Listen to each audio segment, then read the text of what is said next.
नमस्कार दोस्तों, पेश है मेरी आज की कहानी। कुछ ऐसे रिश्ते होते हैं जो कई बार हमारे दिल को झंझोर के रख देते हैं। कई ऐसे प्यार के रिश्ते जिनमें न हक होता है न शक। कहानी सुनाती हूँ आपको राकेश की, जो रोज़ लोकल ट्रेन से घर जाया करता था। हालांकि घर पास था, फिर भी लोकल ट्रेन से जाता था क्योंकि रास्ते में उसके घर की बालकनी दिखाई देती थी। हर इतवार को वो पास वाली मॉल में ज़रूर जाता था क्योंकि उसे पता था कि वो शॉपिंग करने ज़रूर आएगी। कौन? उसकी ऑफिस में काम करने वाली सीमा, जो कि जब तैयार होके ऑफिस में आती तो सभी लोग देखते रह जाते। जब वो राकेश के पास से गुजरकर अपने डेस्क पे जाती तो चमेली के फूल की कोई स्पेशल एक परफ्यूम पूरे रास्ते में बिखेरती जाती और घंटों राकेश उसके ख्यालों में खोया रहता। एक प्यारी सी बिंदी, कानों में झुमके, बालों का जूड़ा, हर चीज सीमा की बस देखते बनती थी। काम में भी अच्छी थी और राकेश चुपचाप ऑफिस के बाकी लड़कों की तरह उसे निहारता रहता था। कभी कभी ऑफिस बंद होने के बाद उसके डेस्क में कभी फूल, कभी चिट्ठी, कभी छोटा गिफ्ट छोड़ देता था। और जब सुबह आके सीमा उसे देखती तो सोचती रहती कि किसने भेजा होगा। और एक दिन उसने हिम्मत करके उसकी एक इम्पॉर्टेंट फाइल में एक कागज़ रख दिया जिसमें उसने लिखा 143। अब जब सीमा ने वो फाइल खोली और उसने वो कागज़ देखा तो उसे बहुत गुस्सा आया। ज़ोर से चिल्लाकर बोली, अगर मेरी डेस्क में चीज़ें रखने की हिम्मत कर सकते हो, मेरी इस इम्पॉर्टेंट फाइल में अपना नंबर छोड़ने की कोशिश कर सकते हो, तो मेरे पिताजी तक जाने की कोशिश क्यों नहीं कर सकते? हिम्मत है तो मेरे घर जाओ और मेरे पिताजी से मेरा हाथ मांगो। और ये कहते हुए जैसे ही उसने सर झटका, उसके बाल खुल गए और इतने लंबे घुटनों तक के बाल। राकेश तो देखता ही रह गया। और आज इतवार के दिन अपनी 2 मिनट की स्पीच को हजारों बार प्रैक्टिस करके, खूब अपनी ड्रेस को प्रेस करके, शेव करके, बाल कटवा के, सुंदर बनके पहुंच गया सीमा के घर। जैसे ही सीमा के घर पहुंचा, घंटी बजाई, सीमा के पिताजी बाहर आए।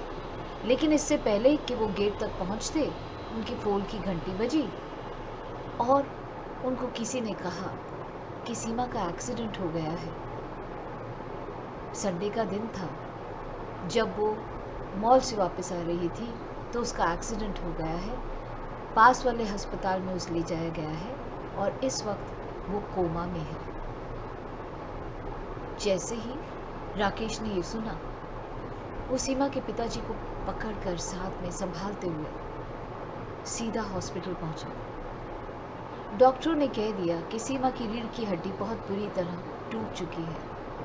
मालूम नहीं वो कभी चल पाएगी भी कि नहीं, मालूम नहीं कि वो इससे निकल पाएगी कि नहीं।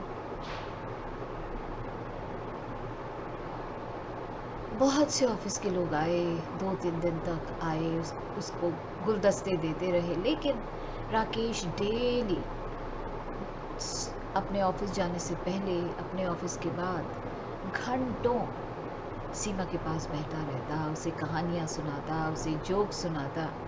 सीमा के पिताजी ने उससे कहा भी कि बेटा, इससे शादी करके अब तुम्हें कुछ नहीं मिलेगा, ये तो उठ भी नहीं पाएगी। लेकिन राकेश ने एक ना सुनी।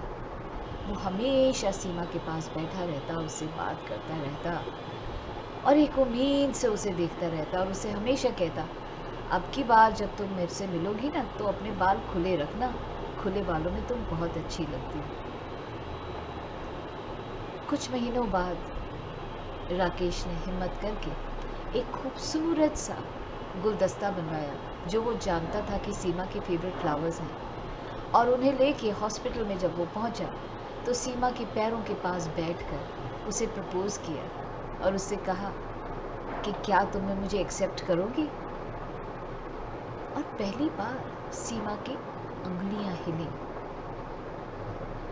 अब रोज फिजियोथेरेपी के साथ, मसाजेस के साथ राकेश खुद सीमा के बाल बनाता है, उसे अभी भी कहानियाँ सुनाता है, उसे अभी भी प्यार भरी बातें बोलता है और सीमा चुपचाप बैठकर व्हीलचेयर से मंद मंद मुस्कुराती रहती है। दोस्तों, कई बार प्यार ऐसा होता है जो हम समझ नहीं पाते, और इसी तरह का प्यार है राकेश और सीमा के बीच में। क्योंकि जब हम किसी से प्यार करते हैं ना दोस्तों, तो कंडीशनली नहीं करते। जो हाल इस वक्त सीमा को हुआ, वो हाल शादी के बाद भी हो सकता था। तो क्या राकेश उसे छोड़ देता? क्योंकि ये जो आपदाएं आती हैं शरीरों के ऊपर, कोई जानबूझ के नहीं आती। कोई नहीं चाहेगा कि उसके शरीर के साथ कभी ऐसा हो। लेकिन अगर किसी ने किसी से प्यार किया है, तो शायद हर इंसान के मन में ये एक कामना ज़रूर रहती है कि कुछ भी हो जाए, ये इंसान हमेशा मेरा साथ देगा। सो दोस्तों, ऐसा इंसान बनिए जो हर परिस्थिति में दूसरों का साथ देता है। कहानी अच्छी लगे तो शेयर ज़रूर कीजिएगा, और अगर मेरी कहानी अच्छी लगती है तो नीचे दिए गए लिंक पे क्लिक करके मेरे चैनल को ज़रूर सब्सक्राइब कीजिएगा। कल फिर मिलती हूँ एक नई कहानी के साथ।